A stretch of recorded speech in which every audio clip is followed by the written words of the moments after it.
right, here we have the Zap-A-Gap Medium CA. Yeah, so that's our green label. Green label, yeah. And this is a new bottle. This is poetry, physical poetry, in my opinion, is the way these bottles are made. This is brand new. This is how it's opened. We got this attached thing that we're going to twist off. That's just our cap, and then you can And then you turn it over. Listen to this. This is music to my ears. Yeah. Oh, I love it. I love it. Okay, so that's how that works. So we have our So what are we going to be doing now? medium. Also? We're going to glue this nut back onto this guitar. Mm-hmm. And we're not really gluing it to secure it in position necessarily. We're just gluing it so when you're changing your strings, that doesn't happen. And then it goes on the floor and then you're in a real trouble. So really the only thing we need to do is put a little dab of glue on this to hold literally the weight of the nut itself, and to prevent it from falling when you are changing strings.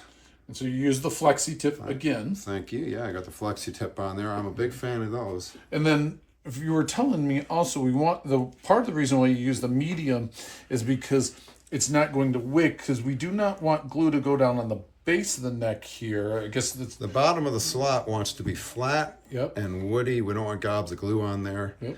That's a contact point where you've got a flat surface, a flat surface. That's what we want to. We want to maintain that.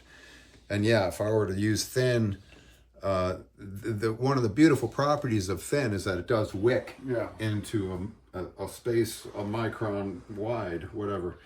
So that is sometimes what you want, and it's sometimes what you don't want. So you've got a product for every occasion here. So I'm going to move out of the way.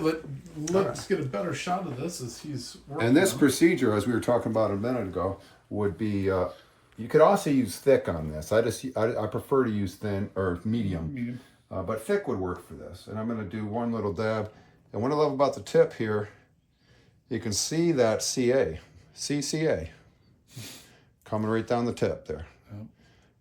And that's a beautiful thing because you really can control the product. And that's what I want right there. I want a little dab on the bottom of the nut. And we're going to bring it on over to the instrument. Before pressing, I'll position this. And I got that, even a fingernail right there on the side. Let me know I'm in the right position there. And I don't even want to use accelerant for this particular procedure. I'd rather just be patient. Because we do have a raw wood, open grain under the nut. And so there we have that. It's not going to fall out now. You're right. And there's the installation of a guitar nut using the Zap CA. Yeah, the Zap-A-Gap. Oh, thank you. Zap-A-Gap. Thank you so much. Yeah, yeah.